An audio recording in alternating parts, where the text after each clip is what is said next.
नमस्कार दोस्तों, स्वागत है आपका आपके अपने यूट्यूब चैनल मन अप स्टोरीज में। दोस्तों, ये कहानी चल रही है पुनर्विवाह और इस कहानी के 6 पार्ट अपलोड हो चुके हैं। ये 7वां पार्ट है। दोस्तों, ये पार्ट पढ़ने से पहले आपको बाकी के 6 पार्ट ज़रूर पढ़ने चाहिए, तभी आपको ये कहानी आगे समझ में आएंगी। तो दोस्तों, वो 6 पार्ट पढ़ने के लिए नीचे डिस्क्रिप्शन बॉक्स में प्लेलिस्ट का लिंक दिया हुआ है पुनर्विवाह के नाम से, तो उसको ज़रूर पढ़िएगा। दोस्तों, आगे की कहानी शुरू करने से पहले मेरी आपसे एक रिक्वेस्ट है कि कहानी पढ़ने के बाद कमेंट करके ज़रूर बताइए कहानी आपको कैसी लगी। तो चलिए इस कहानी को शुरू करते हैं। इधर सुधीर को इन्फॉर्मेशन मिलती है कि वीरेन का पूरा परिवार अपने काम में व्यस्त है और किसी को देखकर ऐसा लगता नहीं है कि उनमें से किसी को भी कोई हड़बड़ी है या किसी को कहीं जाना है। अब सुधीर को थोड़ा डर लगने लगता है, तो वह तुरंत नज़दीक के पुलिस स्टेशन पहुंचता है और वहां जाकर सभी बातें बताता है। साथ ही मनोज ने भी पुलिस स्टेशन में फ़ोन कर दिया था, तो 3-4 कांस्टेबल सिविल ड्रेस में मनोज के पास आ जाते हैं और होटल देखने का नाटक करते हैं। और यह बात सुधीर मधु को बता देता है कि तुम्हें डरने की बिल्कुल भी ज़रूरत नहीं है, तुम्हारे अगल बगल में सिविल ड्रेस में पुलिस कांस्टेबल तैनात हैं। अगर किसी भी तरीके से अनकंफर्टेबल फील करो तो तुरंत बाहर आकर हल्ला कर देना, पुलिस तुरंत तुम्हारे पास पहुंच जाएगी। अब सभी को बस यही इंतजार था कि आखिर मधु से कौन मिलने आने वाला है और ये घिनौना काम किसका है। 8:15 बजे रूम नंबर 7 का गेट ओपन होता है और एक शख्स अंदर एंट्री करता है। मधु शख्स को देखकर उसे पहचानने की कोशिश करती है कि आखिर यह है कौन, परंतु यह क्या, काफ़ी दिमाग पर जोर डालने के बाद भी मधु को बिल्कुल भी समझ में नहीं आता है कि वो कौन है। इसे तो मैंने पहले कभी नहीं देखा, आखिर कौन हो सकता है ये। तभी उस शख्स ने अंदर एंट्री करते हुए कहा, ओ डार्लिंग, सॉरी मैंने तुम्हें इतनी देर तक इंतज़ार करवाया। तभी वेटर 2 गिलास में जूस लेकर आता है। ओ डियर, लो पहले जूस पियो, बाद में बातें करते हैं। ट्रे में से एक गिलास उठाकर मधु की तरफ बढ़ाता है। मधु, नहीं मुझे कुछ भी नहीं पीना, तुम यह बताओ कि तुमने मुझे यहाँ क्यों बुलाया है। अरे बता देंगे, इतनी भी क्या जल्दी है। जूस का गिलास जबरदस्ती मधु के मुंह पर लगा देता है। मधु जोर से उस गिलास को हाथ से नीचे गिरा देती है और कहती है, देखिए मुझे जल्दी घर पहुंचना है। सबसे पहले तो मुझे ये बताइए कि आपने वह वीडियो कहाँ से बनाई। दूसरी बात, आपको मुझसे चाहिए क्या। जूस का गिलास नीचे गिर जाने से वह शख्स बहुत ही गुस्से में था। वह उठा और मधु के कंधे पर हाथ रखता है और कहता है, डार्लिंग पहले इत्मीनान से बैठो तो सही, फिर आराम से सभी बातें बताते हैं। मधु ने एक ही झटके से अपने कंधे से उसका हाथ हटा दिया। वह इंसान गुस्से से मधु को देखता है और मन ही मन बड़बड़ाता है, पूरे किराए पर पानी फेर दिया और कहता है, चलो मुद्दे पर आता हूँ। मोहित के मरने के बाद मोहित ने सारी प्रॉपर्टी तुम्हारे नाम करवा दी थी। इसका मतलब तुम करोड़ों की मालिक हो। मुझे बस पैसा चाहिए और एक हाथ से तुम पैसा दो, दूसरे हाथ से मैं तुम्हारी ये वीडियो डिलीट कर दूंगा। मधु की आंखों में आंसू आ जाते हैं और मधु कहती है कि तुम्हें शायद कुछ गलत फहमी हुई है। मोहित ने सारी प्रॉपर्टी मेरे नाम जरूर करवाई थी, परंतु अब उस प्रॉपर्टी का एक पेन का भी मेरे पास नहीं है। पूरी प्रॉपर्टी वीरेन के मम्मी पापा ने अपने नाम करवा ली है। उस शख्स को बहुत तेज गुस्सा आता है और वो जोर से चिल्लाता है, क्या उस वीरेन के बच्चे ने यहाँ भी मुझसे पहले हाथ मार लिया, उसे तो मैं छोड़ूंगा नहीं। इधर सुधीर पुलिस को फ़ोन करके बोल देता है कि लगभग 8:15 हो चुके हैं और अभी तक मधु का कोई मैसेज उसे नहीं मिला है। इसका मतलब शायद वह शख्स मधु तक पहुंच चुका है। तो आप कृपया ध्यान रखिए। एक कांस्टेबल रूम के बाहर निकलता है तो देखता है कि रूम नंबर 7 के बाहर एक वेटर खड़ा हुआ है। अब कांस्टेबल सोचता है इसे यहाँ से कैसे हटाएं ताकि मुझे अंदर क्या हो रहा है ये पता चले। तभी उसको कहता है, एक्सक्यूज़ मी, मुझे एक गिलास जूस मिलेगा। वेटर, जी सर अभी लाता हूँ। और इतना कहकर वह बड़ी फुर्ती के साथ वहाँ से निकलता है। तभी कांस्टेबल की होल में से अंदर झांकने की कोशिश करता है और उसे ज़ोर से बेड पर हाथ मारने की आवाज़ सुनाई देती है और वह सुनने की कोशिश करता है। तभी उसे सुनाई देता है कि मधु कह रही थी कि देखिए आप जिस मकसद से यहाँ आए हैं, मैं उसमें आपकी कोई मदद नहीं कर सकती। इसलिए प्लीज़, मेरी आपसे कोई दुश्मनी नहीं है, ना ही मैं आपको जानती हूँ। मेरी वह वीडियो डिलीट कर दीजिए। तभी वह शख्स कहता, हाँ, यहाँ भी उस वीरेन के बच्चे ने मुझसे पहले हाथ मार लिया। चलो कोई बात नहीं, अब मैं ये वीडियो डिलीट नहीं करूँगा, क्योंकि वादे के मुताबिक मेरा काम पूरा होता तो मैं ये वीडियो डिलीट करता। इसलिए अब यह वीडियो तभी डिलीट होगी जब तुम वीरेन से 50 लाख रुपए लाकर मुझे दोगी, तभी ये वीडियो डिलीट की जाएगी। मधु, परंतु मैं कैसे लाकर दे सकती हूँ? उन्होंने तो मुझे पहले ही घर से बाहर निकाल दिया है। यह काम मैं कैसे कर सकती हूँ? शख्स, मुझे नहीं पता कैसे कर सकती हो, क्या कर सकती हो, मुझे पैसे चाहिए बस।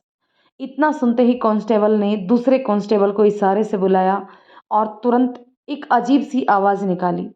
मधु ने गेट खोल दिया। तीनों कांस्टेबल जो वहाँ मौजूद थे, उन्होंने जाकर शख्स को धर दबोचा और उसे लेकर चले गए स्टेशन। उसके साथ ही मनोज भी पुलिस स्टेशन पहुँच गया और पुलिस स्टेशन में उसकी खूब मरम्मत की और उससे पूछा, तेरा नाम क्या है और तेरा प्लान क्या है? उसने बताया, मेरा नाम विक्की है। मैं वीरेन से अपना बदला लेना चाहता था, क्योंकि एक बार उसने मुझे धोखा दिया था। इसलिए मैंने सोचा कि मैं उसके नाम से कुछ ऐसा करूँगा कि नाम उसका हो और काम मेरा हो जाए। इसलिए मैंने वीरेन के मोबाइल से मधु और सुधीर के नंबर लिए और उन्हें मैसेज किया। आज मैं लेट इसलिए हो गया था क्योंकि होटल आने से पहले मैं वीरेन की शॉप पर गया था, ताकि वहाँ से मैं वीरेन का ब्रेसलेट ले सकूँ। मैं उसका ब्रेसलेट लेने में कामयाब भी रहा। फिर मेरा प्लान था कि मैं होटल आकर मधु को जूस में नशे की दवाई मिलाकर पिला देता, जिससे वह बेहोश हो जाती और मैं उसकी कुछ और वीडियोस बना लेता। फिर उससे मधु को ब्लैकमेल करके अच्छी मोटी रकम हासिल कर लेता। मनोज, पर इससे वीरेन से कैसे बदला लिया जाता? विक्की, सबूत के तौर पर मैं वीरेन का ब्रेसलेट उधर छोड़ देता और पुलिस इन्वेस्टिगेशन में वीरेन का नाम आता और उसे जेल हो जाती। मनोज, मैंने होटल में कैमरे लगाए थे, लेकिन उसका कोई वीडियो फुटेज मुझे क्यों नहीं मिल पाया? विक्की, क्योंकि मैंने होटल के एक वेटर को खरीद लिया था, जिससे मुझे तुम्हारे यहाँ आने की सब इन्फॉर्मेशन मिल गई थी कि तुमने इमरजेंसी बोलकर कैसे रूम नंबर 7 को 1 घंटे के लिए लिया था। फिर मुझे शक हुआ, तो मैंने उससे कहा कि ज़रूर कुछ ना कुछ गड़बड़ ज़रूर है। रूम में जाकर देखो, वहाँ कहीं कोई डिवाइस ज़रूर लगी हुई मिलेगी। और इस तरह से रूम में वह कैमरे निकलवा दिए गए। सुधीर, कैमरे? तुमने क्या किया था मनोज? मनोज, सुधीर, मैंने तुम्हें बताया नहीं, पर मैंने होटल के मैनेजर से बात कर ली और उसे अपनी आईडी दिखाते हुए कहा कि मैं पुलिस में हूँ और मुझे एक रूम चाहिए, बस 1 घंटे के लिए। Receptionist, sir room number 12 free है। मनोज, मैं मुझे रूम नंबर 7 चाहिए, अगर मिल सके तो। 1 घंटे के लिए ही मुझे रूम चाहिए। रिसेप्शनिस्ट, सर रूम नंबर 7 तो ऑलरेडी बुक है। मनोज अपनी रिस्ट वॉच की तरफ देखते हुए, मैम अभी 5 बजे हैं, मैं 6 बजे रूम फ्री कर दूंगा। वो क्या है, मुझे बहुत ही इंपॉर्टेंट वर्क करना है और मेरा मानना है कि मेरा लक्की नंबर 7 है। अगर वो मिल जाता तो अच्छा रहता, वरना मैं कहीं और जाकर भी दूसरा रूम देख सकता हूँ। रिसेप्शनिस्ट, सर आप थोड़ी देर वेट कीजिए, मैं मैनेजर से बात कर लेती हूँ। मनोज साइड में टहलने लगता है। रिसेप्शनिस्ट मैनेजर से बात करती है। रिसेप्शनिस्ट, सर आपको पूरा चार्ज देना पड़ेगा, तभी आपको रूम नंबर 7 1 घंटे के लिए मिल सकता है। मनोज, ओके, मैं ऑनलाइन कर दूंगा। Receptionist, okay sir, as you wish. Manoj तुरंत रूम नंबर 7 की चाबी लेकर अंदर जाता है और फटाफट से अंदर से लॉक कर लेता है और जिस काम के लिए अंदर आया था वह पूरा काम करता है। फिर वहीं आराम करता है। लगभग 1 घंटे के बाद वापस बाहर आता है और चाबी रिसेप्शन पर देकर होटल से बाहर आ जाता है और बाहर आकर एक दुकान पे, जहाँ वो पहले खड़ा था वहीं चला जाता है और 8 बजने का इंतज़ार करता है। ये प्लान बनाया था मैंने, पर सॉरी ये फ्लॉप रहा। इस तरह विक्की को जेल हो जाती है और मधु का वीडियो डिलीट करवा दिया जाता है। वहीं बैठे बैठे सुधीर, मनोज और उसके साथी पुलिस वालों ने मिलकर वीरेंद्र द्वारा हड़पी गई प्रॉपर्टी को वापस लाने का प्लान बनाया गया। कुछ दिन आराम से गुजरे, फिर एक दिन खबर आई कि वीरेन कहीं गायब हो गया। इतना सुनते ही सुधीर वीरेन के घर जाता है और उसके माता पिता से पूछता है, आंटी आपने वीरेन को कहाँ कहाँ ढूंढा? रीमा, बेटा हमने उसे हर जगह ढूंढ लिया पर उसका कोई सुराग नहीं पता चला। सुधीर, क्या वीरेन नाराज होकर घर से गया था या किसी बात से परेशान था? रीमा, नहीं बेटा ऐसी तो कोई बात नहीं है। सुबह खाना खाकर वो शोरूम के लिए निकला था, परंतु 10 बजे मुझे पता चला कि वह शोरूम पहुंचा ही नहीं। सुधीर, तो क्या आंटी आपने पुलिस कंप्लेंट की? रीमा, नहीं बेटा। सुधीर, तो चलिए आंटी चलकर पहले पुलिस कंप्लेंट करते हैं। सुधीर रीमा को लेकर पुलिस स्टेशन जाता है और वहाँ पर उसकी गुमशुदगी की रिपोर्ट लिखवाता है। सुधीर, आंटी हो सकता है वीरेन अपने किसी दोस्त के साथ कहीं गया हो या फिर हो सकता है कि कहीं उसका किडनैप हुआ हो। आंटी अब आप अपने घर जाइए, मैं पुलिस के साथ मिलकर वीरेन का पता लगाता हूँ। जैसे उसका कोई पता चलेगा मैं आपको फ़ोन करके बताता हूँ और आपको अगर कोई इन्फॉर्मेशन मिलती है तो आप भी तुरंत हमको बताइए। सुधीर रीमा को वापस उनके घर छोड़ देता है। रीमा के पास वीरेंद्र का फ़ोन आता है। रीमा, पुलिस कंप्लेंट हो गई क्या? मैंने सभी रास्तों पर चेक कर लिया है, इधर वीरेन का कोई सुराग नहीं मिला, ना ही वीरेन उसके दोस्तों के घर पर है। पता नहीं हमारा वीरेन कहाँ और किस हालात में होगा। रीमा, हाँ जी, सुधीर ने पुलिस कंप्लेंट लिखवा दी है और पुलिस ने भी अपनी जांच पड़ताल शुरू कर दी है। ऐसे ही पूरा एक दिन बीत जाता है और वीरेन का कोई अता पता नहीं चलता। सुधीर रीमा के पास फ़ोन करता है और पूछता है, आंटी जी क्या कोई फ़ोन या कोई सुराग मिला वीरेन का? रीमा, नहीं बेटा हमें तो कोई सुराग नहीं मिला। सुधीर, आंटी आप चिंता मत करो, मैं पूरी कोशिश करूँगा वीरेन को ढूंढने की। रीमा, ठीक है बेटा, अब तुम ही हमारा सहारा हो। बेटा हमें माफ़ कर देना, हमें तुम्हें गलत समझा, पर देखो आज तुम ही हमारी मदद कर रहे हो। सुधीर, कोई बात नहीं आंटी, बुरे वक्त पर अपने ही काम आते हैं। आप चिंता मत करो, आप और अंकल जी आराम करो, मैं अपनी पूरी कोशिश करूँगा और मैं वीरेन को ज़रूर ढूंढ लूँगा। रीमा वीरेंद्र से कहती है, देखो जी सुधीर पूरी कोशिश कर रहा है हमारे वीरेन को ढूंढने की और मुझे विश्वास है कि हमारा वीरेन मिल जाएगा। रीमा और वीरेंद्र चिंता में डूबे हुए बैठे हुए थे, तभी फ़ोन की घंटी बजती है। वीरेंद्र ने दौड़कर फ़ोन उठाया। हेलो, कौन? सामने से आवाज़ आई, मेरी बात ध्यान से सुनो, तुम्हारा बेटा मेरे कब्जे में है और अगर उसकी सलामती चाहते हो तो जो मैं कहता हूँ वही करना। और हाँ, ध्यान रखना, अगर किसी भी तरीके की होशियारी करने की कोशिश की तो तुम्हारे घर तुम्हारे बेटे के टुकड़े टुकड़े पहुँचेंगे। यदि तुम मेरी बात मान लेते हो तो सही सलामत तुम्हारा बेटा तुम्हारे पास होगा। वीरेंद्र, आप बोल कौन रहे हैं? मैं कौन बोल रहा हूँ इससे तुम्हें कोई मतलब नहीं। तुम्हें सिर्फ अपने काम से मतलब होना चाहिए और 24 घंटे के अंदर अंदर यदि तुम हमारी डिमांड पूरी नहीं करते हो तो 24 घंटे के 1 मिनट बाद तुम्हारे बेटे का एक अंग तुम्हारे घर पर पहुंच जाएगा। याद रखना, पुलिस हमारे बीच में नहीं आनी चाहिए। वीरेंद्र घबराते हुए, तुम्हें क्या चाहिए और तुमने मेरे बेटे को किडनैप क्यों किया है? मुझे तुम में और तुम्हारे बेटे में कोई इंटरेस्ट नहीं है, मुझे सिर्फ और सिर्फ पैसा चाहिए। वीरेंद्र, बताइए कितने पैसे चाहिए तुम्हें? तुम्हारे पास 3-3 शोरूम, एक बड़ा सा बंगला है और गाड़ियाँ, उनमें से मुझे 2 शोरूम का मालिकाना हक चाहिए। प्रॉपर्टी के सारे लीगल डॉक्यूमेंट्स चाहिए विद साइन, और तुम लिखवाओगे कि तुम दोनों शोरूम का मालिकाना हक मुझे यानी कि मेरे नाम करवा रहे हो। वीरेंद्र, ये क्या बकवास कर रहे हो? कोई बात नहीं, अगर 24 घंटे में ये नहीं होता है तो आपका बेटा आपके घर पहुंच जाएगा टुकड़ों में।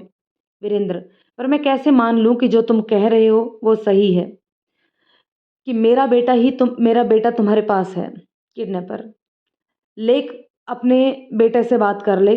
इतना कहकर फोन वीरेन के पास लेकर जाता है और वीरेन से कहता है, बोल अपने बाप को कि तुझे बचाने के लिए जैसा मैं कर रहा हूँ वैसा ही करे। वीरेन, पापा प्लीज़ मुझे बचा लीजिए वरना ये लोग मुझे मार देंगे। वीरेंद्र, नहीं नहीं, तुम ऐसा नहीं कर सकते, तुम्हें जो चाहिए वह मैं दूंगा, बस मेरे बेटे को कुछ मत करना। किडनैपर्स, तो ठीक है, तुम कागजात तैयार करके रखो, मैं कल सुबह 10 बजे तुम्हें वापस कॉल करता हूँ। ध्यान रखना, खबरदार जो पुलिस को हमारे बीच लाने की कोशिश करी।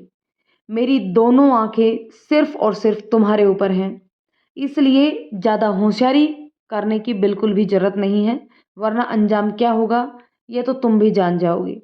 और फ़ोन कट जाता है। रीमा, कौन था जी और क्या कह रहा था? वीरेंद्र, हमारे बेटे वीरेन का किडनैप हुआ है और किडनैपर हमसे 2 शोरूम मांग रहा है। रीमा, क्या?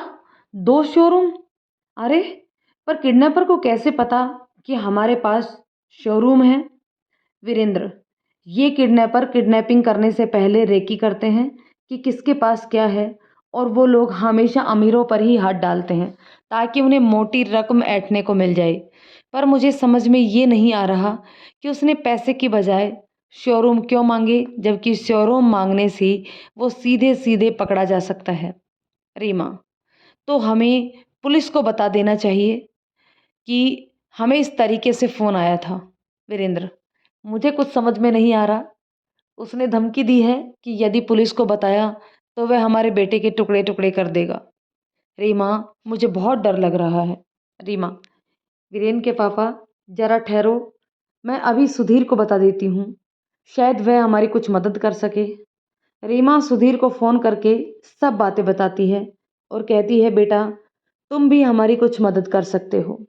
सुधीर, आंटी आप एक बार कागज़ तो बनवा लीजिए, कल जब उसका फ़ोन आएगा तब वह आपको तब उनको पुलिस की मदद से हम पकड़ लेंगे। रीमा, बेटा उसने पुलिस में इन्फॉर्म करने से मना किया है और वह कह रहा है कि उसकी नज़र हम पर लगातार बनी हुई है। सुधीर, कोई बात नहीं आंटी, पुलिस हमारे साथ सिविल ड्रेस में होगी, लेकिन पहले हमें वो जगह बता दे, उसके बाद हम पुलिस को पहले से ही वहाँ तैनात कर देंगे। आंटी, हमें कल तक का इंतज़ार तो करना ही होगा, इसके अलावा हमारे पास और कोई चारा नहीं है। सुबह के 10 बज चुके थे। रीमा और वीरेंद्र किडनैपर्स के फ़ोन का इंतज़ार कर रहे थे। तभी किडनैपर्स का फ़ोन आता है। वीरेंद्र फ़ोन उठाते हैं। हेलो। किडनैपर, हाँ, आपने वह जो कागजात तैयार किए हैं उन्हें उठाइए और उन्हें आपके घर के बाएं तरफ एक नीम का पेड़ है, उसके नीचे आपको एक ब्लैक कलर का छोटा सा बैग रखा हुआ दिखाई देगा। आप उसी बैग में वो पेपर्स रख दीजिए। चलिए उठाइए पेपर्स। वीरेंद्र तैयार किए पेपर्स उठा लेता है और किडनैपर के बताए हुए पेड़ के पास पहुंचता है। किडनैपर का फ़ोन अभी भी चालू है। किडनैपर निर्देश देता जा रहा है और वीरेंद्र वैसा ही करता जा रहा है। दोस्तों, इस पार्ट को हम यहीं पे ख़त्म करते हैं। जानते हैं नेक्स्ट पार्ट में कि अब आगे क्या होता है। क्या किडनैपर वीरेन को वापस छोड़ेगा, या फिर नेक्स्ट पार्ट में ये भी जानेंगे कि आखिर वीरेन का किडनैप किया किसने है। तो दोस्तों, ये कहानी कैसी लगी कमेंट करके ज़रूर बताइएगा। यदि कहानी पसंद आई हो तो उसे लाइक और शेयर करें। चैनल पर नए हैं तो प्लीज़ चैनल को सब्सक्राइब ज़रूर कर लें। धन्यवाद।